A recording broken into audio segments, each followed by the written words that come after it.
문재인 대통령 시대가 개막했습니다. 우리는 앞으로 어떤 정부를 경험하게 될까요?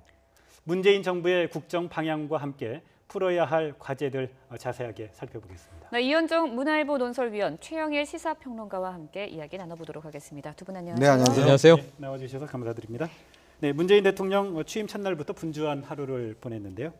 당선 이후에 대통령 첫 일정으로 합참 의장의 전화 통화를 통해서 안보 태세에 대한 그 보고를 받았죠. 그렇습니다. 상당히 의미가 있는 일이죠. 오늘 이제 중앙선관위에서 일단 당선 확정한 시간이 8시 9분입니다. 예. 그때부터 이제 군 통수권자로서 대통령의 공식적인 의무가 이제 시작되는 날이죠. 예. 네. 미국 같은 경우는 이제 보통 이렇게 어떤 대통령의 임명이 바로 이제 시작되면 핵 가방을 이제 바로 전달받습니다. 그래서 예. 이제 핵 버튼을 누를 수 있는 그런 자격이 이제 주어지게 되는데 우리는 뭐 핵은 없으니까 일단 이순신 합참의장이 이제 합참에서 전화를 통해서 일단 바로 보고를 했습니다. 8시 10분에 보고를 했습니다. 예. 오늘 이제 전방 상황에 대한 이제 브리핑을 하고 또 이제 문재인 대통령은 일전의 태세 전방에서 만전을 기하도록 하는 그런 당부를 하는 것으로 해서 이제 공식적인 국군 통수권자로서 업무를 시작을 했습니다. 네. 이런 보면 결국 이제 그 군 통수권자가 국민들한테 일단 안심을 줘야 되는 그런 상황 아니겠습니까? 그런 측면에서 본다면 오늘의 행위 자체는 앞으로 어떤 안보를 챙기는 대통령이 되겠다.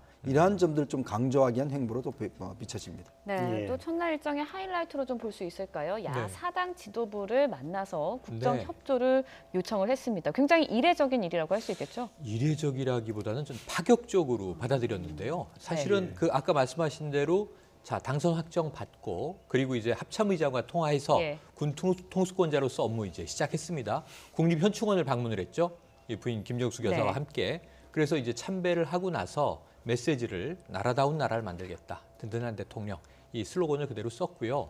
그리고 나서 이 국회에서 로텐더 홀에서 이 취임식은 아니고 네. 약식인데 취임 선서 행사를 한다. 이렇게 전해지고 국회로 이동을 했어요. 그 와중에 야당과도 만나겠다. 이 메시지가 나왔어요. 그래서 네. 그때 이제 이 방송에서 오늘 오전에 자 그럼 며칠 내에 당과 의전을 조율하고 당대표 혹은 뭐 원내대표와 미팅들을 잡아나가서 네. 가급적 빠른 시간 안에 며칠 내에 이 미팅을 하면 좋겠다. 이런 이야기를 하고 있었던 찰나에 전격적으로 오전에 네 당을 다 만나버린 겁니다. 네. 깜짝 놀랄 일이거든요.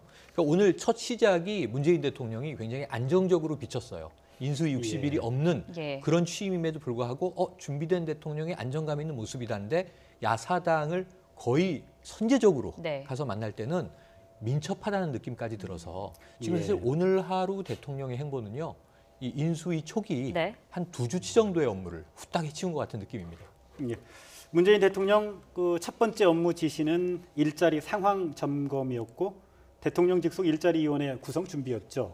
그동안 일자리 대통령이 되겠다고 강조를 해왔는데 일자리 창출 공약을 최우선적으로 해결하겠다. 그 의지를 보여준 것으로 봐야 되겠죠. 뭐 TV 토론에서 이제 논쟁의 쟁점이 됐었는데 이제 81만 개의 일자리를 만들겠다라는 걸 예. 이제 제시했지 않습니까? 과연 어디서 재정을 당길 것이냐 예. 이런 문제를 놓고 여러 가지 논란이 벌어졌는데 아무래도 문재인 대통령 입장에서 본다면 지금 가장 시급한 문제는 결국 우리 청년들의 일자리 문제가 아닌가 싶습니다. 예. 그래서 본인 집무실에 차트를 만들어서 일자리 상황을 매일매일 점검을 하겠다는 것을 이제 이미 공약으로 내걸었지 않습니까? 예. 네. 이제 그런 상황에서 이제 일자리위원회를 처음으로 이제 지시를 했고 이게 오늘 노동부 장관과 이제 경제부 총리가 직접 지시를 했습니다.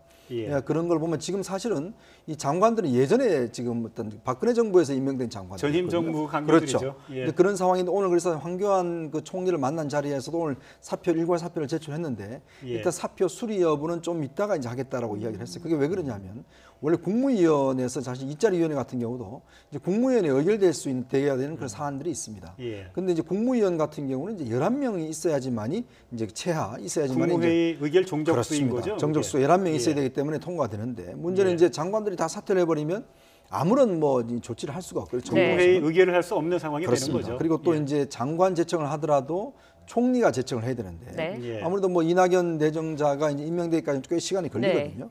그렇기 예. 때문에 이제 당분간은 좀 내가 알아서 이제 시간을 맞춰서 하겠다 이렇게 이제 부탁을 했고 네. 그래서 현재까지는 이제 지금 박근혜 정부에서 임명됐던 장관들과 총리가 여전히 이제 그런 공식적인 직함을 가지고 있고요. 아마 이제 국무위원회가 소집이 돼서 일자리 위원회 같은 경우도 이제 아마 그 통과된다라면 예. 이제 처음으로 아마 저 문재인 대통령 시대에서 일자리 문제와 관련한 조치들이 이제 나오지 않을까 네. 그렇게 예상이 됩니다. 네, 예. 뭐 문재인 대통령의 첫날 일정을 좀 짚어봤고요. 이제부터는 오늘 취임사로 드러난 문 대통령의 국정 방향에 대해서 알아보도록 하도록 하겠습니다. 네, 취임 후 국민들을 향한 첫 메시지로 통합을 언급했는데요. 먼저 들어보고 이야기 나눠보도록 하겠습니다. 오늘부터 저는 국민 모두의 대통령이 되겠습니다. 저를 지지하지 않았던 국민 한 분 한 분도 저의 국민이고 우리의 국민으로 성비겠습니다. 2017년 5월 10일 이날은 진정한 국민 통합이 시작된 날로 역사에 기록될 것입니다.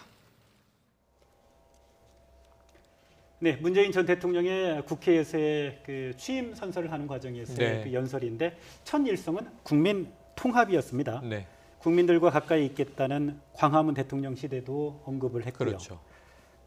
결국은 박근혜 전 대통령 탄핵과 조기 대선 과정에서 갈라졌던 민심들, 민심과 네. 국론을 네. 하나로 모으는데 주력하겠다라는 네. 의지를 피력한 것으로 이렇게 봐야 되겠죠. 네, 사실 사상 초유의 지금 오자 구도의 대선 과정을 거쳤고요. 네. 예. 오자가 다 완주했습니다. 예. 다 어찌 보면은 여러 명의 승자가 나온 싸움일 수도 있어요. 대통령은 결국 1등 한 명이 됐지만 예. 나머지 각각의 정치적 의미를 다 보듬었단 말입니다. 네. 이런 상황에서 국론은 쪼개져 있고 특히 예. 보수 대 진보의 양상, 또 어찌 보면 세대별로 지금 분열되어 있는 갈등, 지역 구도가 많이 완화되긴 했지만 그래도 여전히 특정 후보에게 쏠림 현상을 이제 전략적으로 선택을 했고요. 이런 문제들을 통합으로 지금 치유하겠다라는 거예요. 이건 대통령이라면 누구나. 사실 이전 정권의 박근혜 대통령도 100% 대한민국. 네. 이 100%라는 게 국민 통합의 또 다른 표현이었단 말이죠. 근데 예. 당연한 이제 통합의 메시지인데 이미 당선이 확정된 어제 이 자정 전에 광화문 광장에서도 같은 이야기를 했습니다. 통합의 대통령이 되겠다. 선거 과정에선 처음에 적폐청산 칼을 뺐었잖아요. 네. 그러다 통합의 메시지로 가다가 마지막에 보수 결집이 5월 2일 마지막 여론조사에서 어찌 보면 이제 이 중구도에서 홍준표 후보가 치고 올라오니까 다시 적폐청산의 칼을 꺼냈었거든요. 예. 그런데 이제 당선이 됐으니까 치유와 통합, 화해 이 메시지는 굉장히 옳아 보이고요. 네. 문제는 실행을 어떻게 할 것인가. 네. 앞으로 한 걸음 한 걸음에 좀 구체적인 방안이 나오기를 기다리고 있는 국민들을 생각해서 좀 뭔가 실천력이 빨리 가시화되는 네. 시점이 예. 오기를 기대해 봅니다. 네, 예. 통합의 메시지를 전하면서 또 실행도 이야기를 해주셨는데요. 현재 청와대 내에 있는 대통령 집무실을 광화문 정부청사로 옮기고 또 대통령 관저 역시요 광화문 인근에 마련하겠다는 공약을 내세웠습니다. 이게 구체적으로 현실화되려면 좀 시간이 걸리겠죠?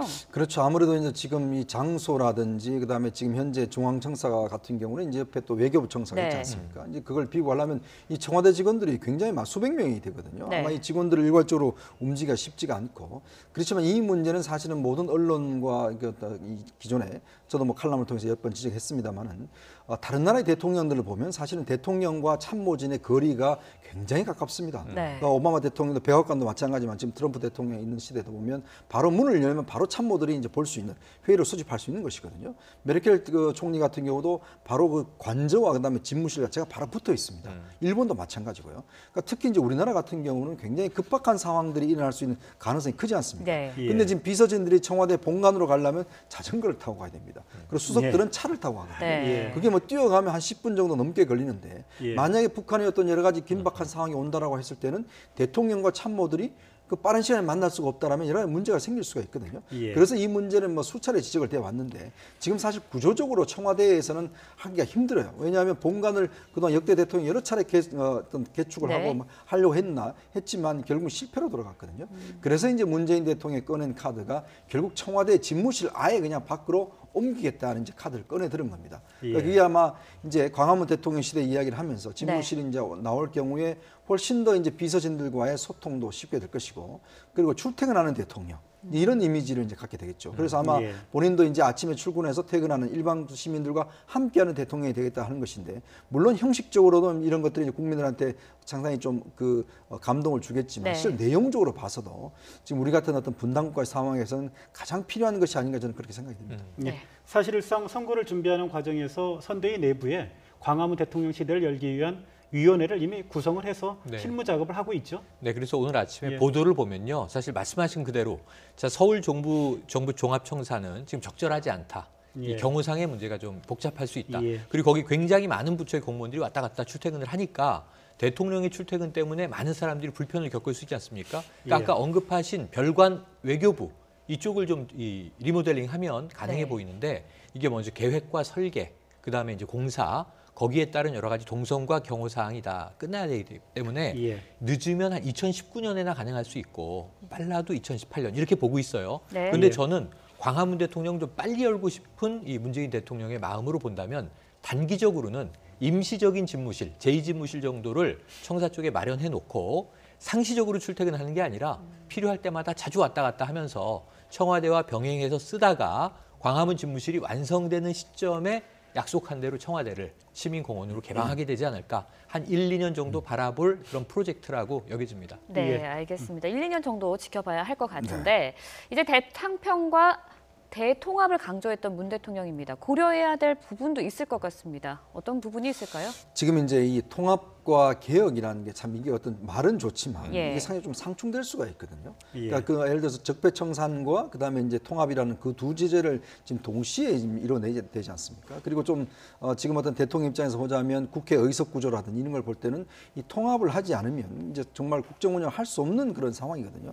이번에 아마 그 국민들이 주신 여러 가지 표의 어떤 거를 보면 이게 사실은 40대, 20대, 뭐 20 정도 되는데 네. 어느 한 당도 주도할 수 없는 그런 상황입니다. 즉 같이 협치를 하지 않으면 하나도 진전될 수 없는 그런 상황이거든요. 예. 그렇기 때문에 제가 볼 때는 제일 중요한 것은 일단 이 뭔가 협치의 어떤 그 구조적인 문제, 테이블 이런 것을 만드는 게 가장 급선무라고 봅니다. 오늘 그래서 아마 문재인 대통령이 직접 야당 당사를 찾아간 것도 네. 이제 어떤 이 국정을 운영하기 위해서는 야당과의 어떤 협치 테이블 이거 자체가 마련이 굉장히 시급하다는 걸 아마 강조를 하는 것 같아요. 예. 그렇다면 첫 번째로는 이제 탕평 인사. 인사를 통해서 해야 되는데 그건 뭐냐면 결국 예전같이 이제 항상 모든 정권 초반기에 문제가 된 게 바로 인사 편중의 문제였거든요. 네. 그러니까 그렇다면 전국적으로 골고루 어떤 인재를 등용하고 능력 있는 인재를 쓰기 위해서는 결국 뭐 자유한국당에 있는 사람도 갖다 쓸 수가 있고 바른정당도 마찬가지고 국민의당도 마찬가지고 어떤 면에서 보면 통합정부위원회가 지금 있지 않습니까? 네. 전체 어떤 야당을 아우르는 그런 인선을 지금 할 계획인 것 같아요. 그렇다고 본다면 지금 오늘 임명된 총리와 이제 비서실장을 제외하고 나머지 내각 인사에서는 그래도 이런 모양새를 갖추기 위한 노력들을 좀 하지 않겠는가라는 게 제 전망입니다. 네. 그 인선 작업은 좀 더 지켜봐야 될 것 같습니다. 네. 문재인 대통령이 오늘 취임사에서 필요하면 워싱턴에 가고 여건이 조성된다면 평양에도 가겠다는 말을 했는데요. 그 먼저 한번 들어보겠습니다. 한반도의 평화를 위해 동분서주하겠습니다. 필요하면 곧바로 워싱턴으로 날아가겠습니다. 베이징과 도쿄에도 가고 여건이 조성되면 평양에도 가겠습니다. 네. 사실상 지난 대통령 그 후보 토론회에서도 그 코리아 패싱이라는 말이 네, 네. 나와가지고 그게 이제 작은 논란이 됐었는데 그 얘기는 사실 동북아에서의 그 외교 공백이 우리에게 그만큼 있었다는 것을 이렇게 뜻하는 말이지 않습니까? 그렇죠. 대통령이 지금 부재한 상황, 네. 국가 예. 원수가 없은 지가 지금 몇 개월입니까? 예. 물론 이제 대통령 권한대행이 있긴 했지만 이 해외의 국제회의에 갔다가 어찌 보면 거의 좀 사진에서 소외되는 듯한 모습으로 국민들을 예. 속상하게 한 적이 있었거든요. 네. 그래서 역시 정상이 없는 이 국가, 이 외교를 제대로 펼 수가 없구나 하는 것을 우리가 절감을 했고 하필이면 이 시점에 트럼프 대통령이 등장하고 한반도 위기가 고조되면서 우리가 그 당사국인데 우리의 주장은 반영되지 않고 있은 지가 짧은 기간이 아닙니다. 몇 달이라고 한다면. 이 상황에서 이제 코리아 패싱 얘기가 토론 과정에서 나왔고 예. 또 그리고 이제 한 가지는 이제 좀 정치적 공방으로 네. 이 곡해됐던 대목이 뭐냐면 자 미국보다 평양을 먼저 간다고 했는데 무슨 의도냐 예. 또 햇볕 정책을 승계할 거냐 이런 이제 논쟁들이 있었습니다만 자, 지금 얘기는 우리 취임사에서의 얘기는 충분히 이해가 되는 거죠. 네. 한반도의 평화와 안정을 위해서라면 세계 어디라도 난 날아갈 것이다. 이게 첫 번째로 워싱턴을 언급했어요. 예. 트럼프 대통령도 협력 강화자는 메시지가 왔어요. 아마 조만간 저는 이제 한미 정상회담 열릴 것 같고요. 예. 지금 조율을 시작했을 겁니다. 그리고 두 번째로는 이제 도쿄도 가겠다. 이게 이제 한일 관계에 문제가 있는 거죠. 아베 예. 총리도 만나기를 희망한다 그랬죠. 또 이 중국의 시진핑 국가주석 만나서 사드 문제에 대한 오해가 있다면 오해를 풀고 이 사드가 한반도에 필요하다는 것을 최대한 설득을 해야 되는 상황입니다. 그리고 필요하다면 평양도 갈 텐데 전제가 있죠. 여건이 조성된다면 이 여건이라고 하는 건 제 생각에는 북핵의 동결을 위한 육자회담의 합의일 것 같아요. 제가동 예. 이렇게 주변 국가의 동의가 다 있고 그리고 북한이 원하면 우리는 만나서 우리의 제안을 할 것이다라고 하는 것까지 전제를 깔아서 예. 외교 부분에 있어서 네. 거의 모든 카드를 다 간단하게 정리했다 이렇게 이해할 수 있습니다. 네, 예. 알겠습니다. 그러면요, 이번에는요, 네. 또 이제 인선이 좀 있었습니다. 국가정보원장으로 내정된 서훈정 국정원 3차장. 지금 정상회담 얘기는 시기상조다라는 이야기를 했습니다. 남북 정상회담 이 이야기를 하는 것 같은데 어떻게 보십니까? 이 서훈 차장은 뭐 저도 잘 알지만 이분 같은 경우는 이제 원래 그 안기부 시절부터 정말 국정원에서 잔뼈가 굵은 분이고 특히 남북 관계를 주로 해왔습니다. 네. 사실 이제 서훈 국정원장 내정자 같은 경우는 그동안 중요한 남북 관계 회담을 대부분 이분이 다 주조를 했습니다. 두 번 있었던 남북 간 그렇죠. 정상회담을 이분이 다 직접 네. 그 개입을 했다고 하더군요. 네, 제가 예. 6.15 남북 공동선언과 14 남북 공동선언 실제로 이제 예. 우리가 공식 회의가 있지 않습니까? 네. 근데 공식 회의 말고 실무자들끼리 이제 비밀리 하는 회의가 있는데 그 회의를 대부분 서훈 지금 원장이 주도를 했거든요. 예. 그만큼 북한을 잘 알고 있습니다.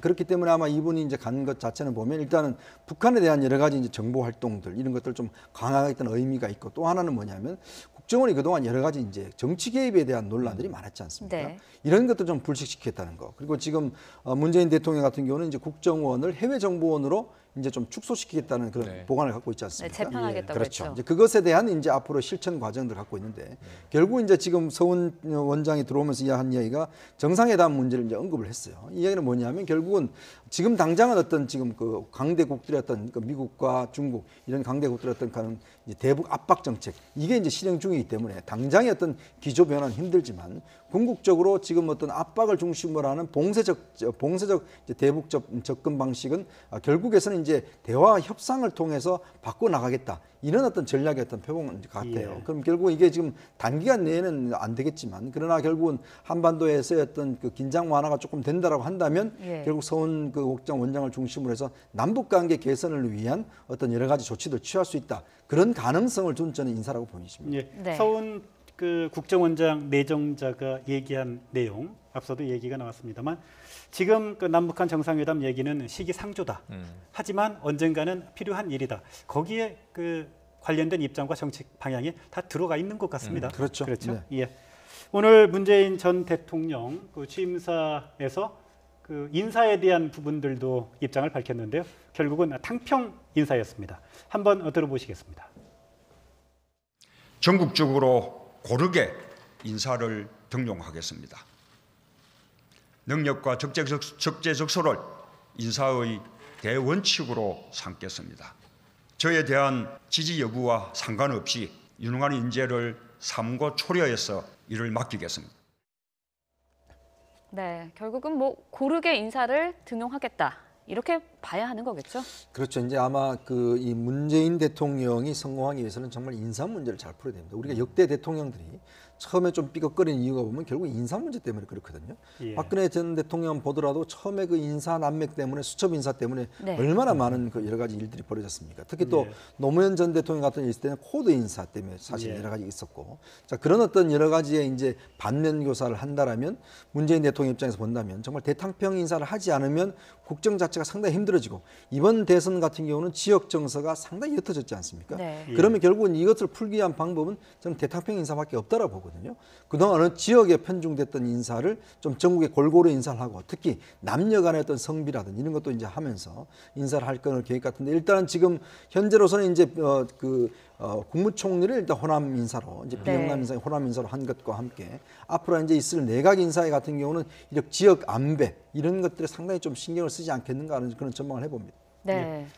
탕평 인사를 강조한 문재인 대통령 오늘 또 이례적으로 청와대 순추관에서 첫 기자회견을 가지면서 네. 직접 국무총리와 국정원장, 대통령 비서실장 등 첫 인선을 그 발표를 직접 했어요. 네. 이것도 굉장히 참 이례적인 일이죠. 이례적이고 파격적인 일이죠. 사실은 예. 대변인이 하는 것을 우리가 흔히 봐왔습니다. 예. 그래서 봉투에서 꺼내서 자, 대통령께서 이런 인사를 지시하셨습니다 하고 발표를 대신했는데 네. 이번에는 대통령이 이게 어찌 보면 좀 오바마 대통령 스타일을 차용한 것 같기도 해요. 예. 어깨도 두드려주고 예. 왜 내가 이 사람을 인선했다라는 걸 직접 소개했습니다. 직접 설명도 했어요. 네. 발탁의 배경까지도 그렇죠. 직접 설명을 한 대통령이 거죠. 국민들에게 프레젠테이션을 한 셈이에요. 예. 그러면서 결국 제일 핵심적인 것은 탕평 인사의 첫 번째, 사실 2인자로 국정 2인자로 불리는 국무회의를 주재하는 바로 국무총리 내정자입니다. 예. 이낙연 전남도지사가 내정이 됐죠. 오늘 KTX를 타고 네. 서울로 올라오는 모습이 또 이제 보도되기도 했었는데요. 예. 결국은 대통령 옆에 나란히 섰고 자 어떤 인물이냐 궁금해하는 분들이 많으시더라고요. 뭐 60대 중반입니다. 그리고 전남 영광 출신이니까 호남 출신 인사가 확실하고요. 네. 사선 의원을 지냈습니다. 원래는 언론인 출신이에요. 동아일보 기자를 21년간 했고 그리고 이제 김대중 대통령과 동교동을 이제 출입 기자로 드나들면서 인연이 생겨서 정계 입문을 했는데 전설의 대변인 이런 별명이 있습니다. 역대 네. 대변인 중에 가장 정말 명문장을 썼던 대변인으로 또 이 명성을 당시에 날렸고요. 예. 네. 그리고 나서 이제 국회의원 생활을 거치면서 민주통합당의 사무총장도 지내고 했는데 현재는 전남도지사로 이제 가 있는 상황이었습니다. 그런데 이제 전남도지사는 만약에 국무총리로 이제 이 인사청문회에서 예. 비준을 받고 취임을 하게 되면 이제 전남도지사는 이제 재보선을 해야 되겠죠. 네. 그러니까 이런 상황에서 지금 이제 야당들의 협조가 절박한 상황이긴 해요. 아까 우리 이현정 의원님 시간이 많이 걸릴 것이다. 네. 한 달 내외는 걸릴 것으로 보여집니다. 그런데 총리가 예. 세워져야 내각 구성이 되는 건데 그 대신 아까 편법으로 네. 현재 황교안 총리가 대신 내각 구성에 대한 추천권을 이제 행사할 것이냐 이런 부분들이 주목되는 가운데 자 이낙연 총리 내정자 오늘 뜨거운 주목을 받았습니다. 네, 뭐 예. 첫인사로서 긍정적이다 아니다 좀 우려가 좀 있다. 어떻게 보셨습니까? 저는 뭐 상당히 좀 긍정적으로 보여집니다. 왜냐하면 네. 일단 첫 번째는 이제 일단 뭐 이낙연 지사는 뭐 저도 잘 알지만 예. 일단 뭐 성격 자체도 워낙 원만하시고 또 이제 아마 정치 경험과 또 도지사 경험을 갖고 계시고 또 언론인 출신으로서 참 이 일단 인맥이 상당히 넓으세요. 그리고 네. 또 이제 본인이 그동안 여러 차례 뭐 구설수가 전혀 없었습니다. 그리고 또 이분이 이제 도쿄 특파원을 하면서 좀 일본통이세요. 그러다 예. 보니까 아무래도 이제 일본과의 관계를 좀 뭐 풀어내는데 상당히 좀 역할을 할 것 같고 또 하나 이제 가장 중요한 것은 이제 국회 인준 네. 문제입니다. 사실은 역대 어떤 총리 내정자들이 국회 인준 과정에서 사실은 다 고배를 마신 적이 많거든요. 예. 그렇기 때문에 아마 이제 국회의원을 했기 때문에 나름대로 이제 인준에서는 좀 손쉽지 않을까 그런 예상 때문에 일단 이제 한 것 같고 아무래도 이제 호남 어떤 출신을 했기 때문에 호남으로서는 좀 소외된 감들을 좀 극복할 수 있는 그런 인사의 어떤 이번 인사가 아닌가 그런 생각이 듭니다. 예. 네. 국가정보원장 내정자로 서훈 전 국정원 3차장이 그렇습니다. 내정이 됐고요. 또 대통령 비서실장에는 임종석 전 의원 그리고 대통령 경호실장에는 주영훈 전 경호실 안전본부장이 임명이 됐는데요. 네. 이 가운데 또 가장 파격적인 발탁이라고 그 세간의 평을 받고 있는 게 지금 임종석 전 의원의 발탁 아닙니까? 그렇죠. 이번에 오늘 발표된 인사 중에서 특히 이제 아까 이낙연 지사와 또 임종석 비서장 같은 경우는 다 이분들이 이제 친문이 아닙니다. 네. 문재인 후보와는 상당히 어떤 면 좀 각을 져 있었던 그런 사이고 이낙연 지사 같은 경우는 예전에 열린우당 따라가지도 않고 이분이 이제 친손학교계 그런 예. 어른이 있거든요. 이제 그런 측면에서 본다라면 문재인 대통령과는 좀 그래도 거리가 있었던 사람들입니다. 예. 그리고 임종석 지금 비서실장도 마찬가지로 원래 정계 입문을 했는데 이제 박원순 시장계로 이제 분류가 됐었거든요. 예, 서울시 정무부 정무부 시장도 시장 지냈고요. 했죠. 예. 이제 그런 상황에서 이제 삼고초를 해서 사실 영입한 케이스입니다. 이제 그런 면에서 본다면 상당히 좀 그런 이제 자기 사람을 쓰지 않겠다는 의지가 있는 것이고 또 하나는 탈개파 의지가 좀 분명하게 그렇죠. 좀 보인 거죠. 네, 또 예. 나이가 젊습니다. 그렇다 예. 보니까 앞으로 청와대 비서실을 어떻게 가져갈 것인지에 대한 좀 구상을 보는 것 같아요. 결국은 청와대를 이제 실무 중심의 이제 비서진으로 가져갈 것이다. 항상 예. 문제가 됐던 게 청와대 비서진들이 이제 항상 그 내각 위에 서서 여러 가지 이제 일들을 해 왔는데 이번에도 인사를 보면 결국은 청와대 비서진들은 실무진으로서 이제 구성을 하고 내각 중심의 운영을 하겠다는 문재인 대통령의 의지를 좀 보여준 것이 아닌가 이렇게 생각이 듭니다. 네. 예. 그런데 파격 인사가 이게 끝이 아닌 것 같습니다. 네. 초대 민정수석의 개혁 소장파죠. 네, 법학전문대학원 네. 서울대 법학전문대학원 교수 조국 교수가 내정이 됐는데 네. 사실 민정수석이라는 자리에 비검사 출신이 이렇게 내정이 된 건 굉장히 이례적이죠. 아주 이례적인 일이죠. 네. 대부분 다 최근에 우리가 알고 있는 민정수석은 검찰 출신, 검사 출신입니다. 뭐 네. 우병우 전 민정수석부터 그 전체 다 그래요. 김기춘 비서실장까지도. 네. 그 지난 그 두 전임 정부에서는 대부분 네. 그랬는데 그 전에 참여정부에서는 사실은 비검찰 출신들이 민정수석을 있었죠. 했습니다. 그분이 바로 지금 대통령이 되 대통령이시기도 계신 하고 네. 네. 또 이호철 전 민정수석도 이호철 민정수석도 있었죠. 사실은 뭐 민간인 법조인도 아니었죠. 법조인도 아니었죠. 아니었죠. 그런 면에서는 이 조국 교수는 어쨌든 예. 법학전문대학원의 법학 교수고 예. 법학자이기 때문에 법조인은 맞는데 그래도 지금 뭐 율사라고 우리가 부르는 판사나 검사나 변호사 출신 아닌 상황이에요. 학자죠. 예, 학자죠. 그래서 이게 파격인데 두 가지 시그널로 받아들여지고 있어요. 하나는 네. 자, 권력이 검찰을 장악하지 않겠다. 보통 이 권력을 우리가 잡았다고 했을 때 예. 사정당국을 총괄해서 민정수석이 5대 사정기관을 다 쥔다고 하지 않습니까? 네. 예. 그 칼날을 필요에 따라 휘두르는데 그러한 일을 하지 않겠다라는 의지로 지금 해석하는 시그널이 하나 있고요. 네. 그거는 문재인 대통령이 오늘 분명하게 취임식 때도 이 얘기를 밝힌 한 부분이죠. 바이기도 합니다. 예. 그리고 두 번째는 조국 교수가 정말 청렴하게 네. 사심 없이 이 검찰을 다스리는 민정수석을 맡는다면 검찰을 개혁하고자 하는 의지 아니냐. 검찰 개혁 의지는 벌써 지난 우리가 특검을 거치면서 탄핵 정국을 거치면서 어찌보면 우병우 전 민정수석만 전임 대통령까지도 이렇게 구속돼서 재판에 네. 붙여지는 마당에 왜 우병우 전 민정수석만 불구속이냐. 이 국민들이 굉장히 의아해하는 대목 아닙니까? 결국은 이 제 식구 감싸기 아니냐 이런 얘기로 이제 많이 해석들을 하고 있는데요. 검찰 개혁의 필요성은 모든 대권 주자가 다 얘기했어요. 그런 측면에서 아마 검찰 개혁의 신호탄이 조국 민정수석의 등장이다. 이렇게 해석하는 또 측면이 있어서 네. 이거 좀 지켜봐야 될 대목입니다. 예. 사실상 청와대 민정수석의 조국 교수가 내정이 됐다고 청와대가 공식적으로 밝힌 바는 아니지만 그렇습니다. 지금은 아직은. 유력한 상황이긴 하지만 네. 만약 그 조국 교수가 민정수석에 임명이 된다면 그거는 검찰 개혁에 대한 확고한 의지를 보여주는 일이다. 이렇게 평가를 할 수 있는 거죠. 근데 저는 이제 조금 두 가지 면을 좀 보고 싶어요. 왜냐하면 이제 사실은 이제 어떤 면에서 보면 일반론적으로 네.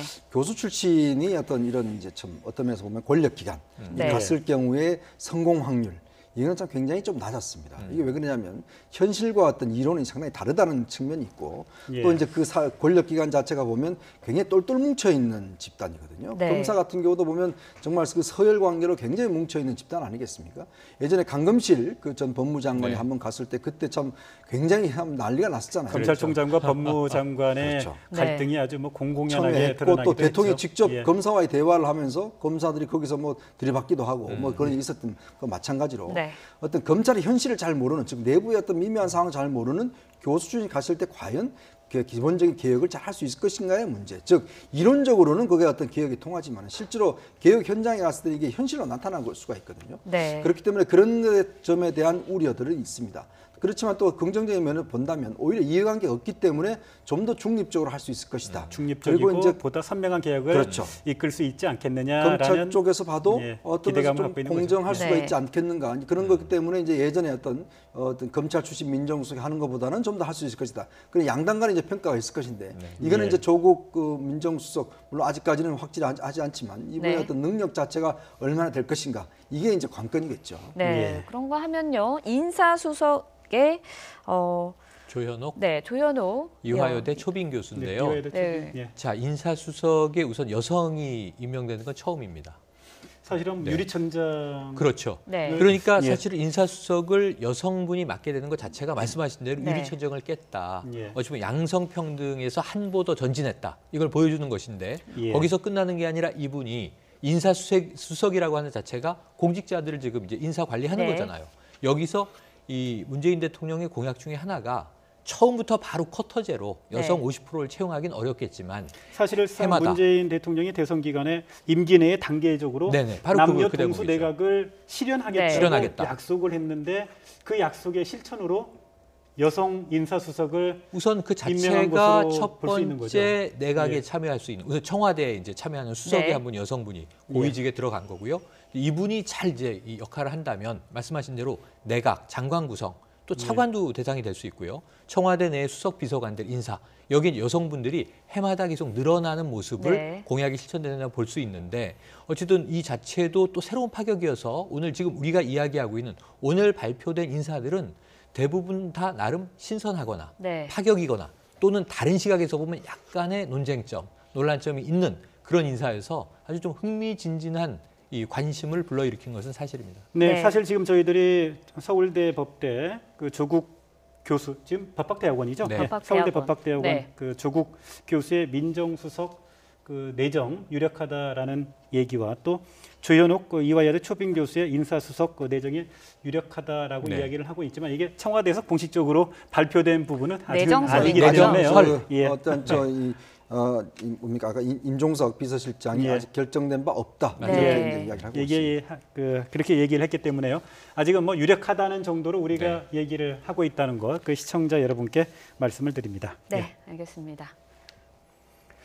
그 현재 인수위가 없는 그 새 정부이기 때문에 오늘 일부 그 주요 인사들에 대한 그 인선이 있었지만 대통령이 직접 그 설명하는 그 기회가 있었지만 관심이 가는 게 향후 내각 구성, 강요 구성이 어떻게 이루어질까? 이게 네. 도대체 어느 정도의 또 시간이 걸릴까 하는 부분이거든요. 상당히 어떻게 봐야 될까요? 많은 시간이 걸릴 수 있는데 굳이 이제 편법을 쓴다면 네. 황교안 총리의 사임을 받지 않고 예. 지금 이제 총리 재임을 하고 있는 상황에서 황교안 총리를 통해서 어찌 보면 이제 이번 새 정부가 원하는 내각 구성 장관 인사를 추천하고 대통령이 제거하는 형태로 인사청문회에 넘길 수는 있습니다만 문제는 이것이 형식적인 절차는 그렇게 될 수 있으나 네. 누가 봐도 다 요식행위라는 걸 느낄 수가 있단 말이에요.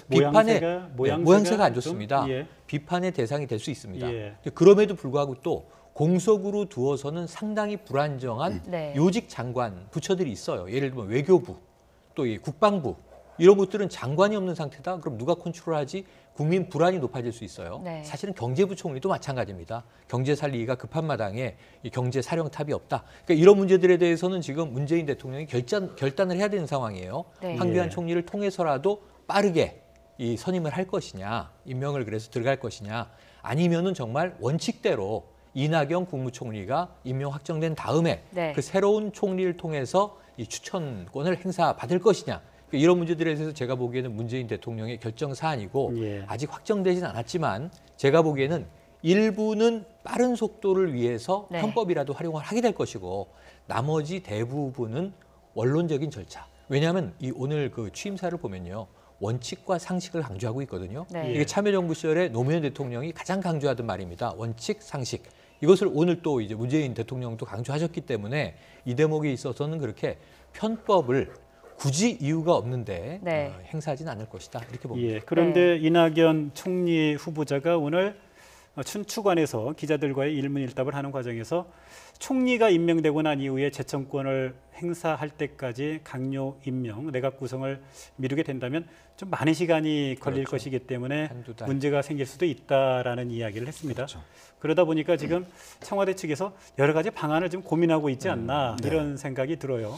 이게 사실은요 2달 동안 할 일을 지금 며칠 만에 다 해야 됩니다. 이게 왜 그러냐면 인사 이게 늦어지는 이유가 결국 인사 검증을 지금 자체적으로 해야 되거든요. 네. 왜냐하면 인사를 발표를 했는데 어떤 언론의 검증이나 이런 걸 통해서 뭔가 문제가 생기면 처음부터 이게 상당히 어긋날 갈 수가 있습니다. 그래서 아마 지금 제가 알기로는 지금 인사 여러 가지 하마평에 오르는 분들이 발표를 확정을 안 짓는 게 나름대로 이제 내부 검증 단계를 지금 거치고 있기 때문에 지금 이제 상황이 이제 늦어지고 있는 그런 상황이거든요. 예. 사실 네. 기자들은 이때 제일 힘듭니다. 왜냐하면 인사와 관련해서 이제 취재를 하기가 굉장히 어려운데 지금 아마 이번 주 되면 내일 또 마찬가지고 매일매일 인사가 좀 발표가 될 것 같아요. 네. 그리고 가장 급한 게 지금 이제 외교안보 쪽 라인이거든요. 이거 외교안보 쪽 같은 경우 청와대 안보실장과 그다음에 국방부 장관, 외교부 장관, 통일부 장관이라든지 예. 이런 부분에 대한 인사는 아마 좀 빠른 시간 안에 이루어질 것 같아요. 왜 그러냐면 아무래도 이제 한미 정상회담 이것이 있기 위해서는 먼저 이제 실무진들 간에 아마 이제 장관이 있어야 되기 때문에 그렇지 않다라면 외교 특사를 먼저 선임을 해서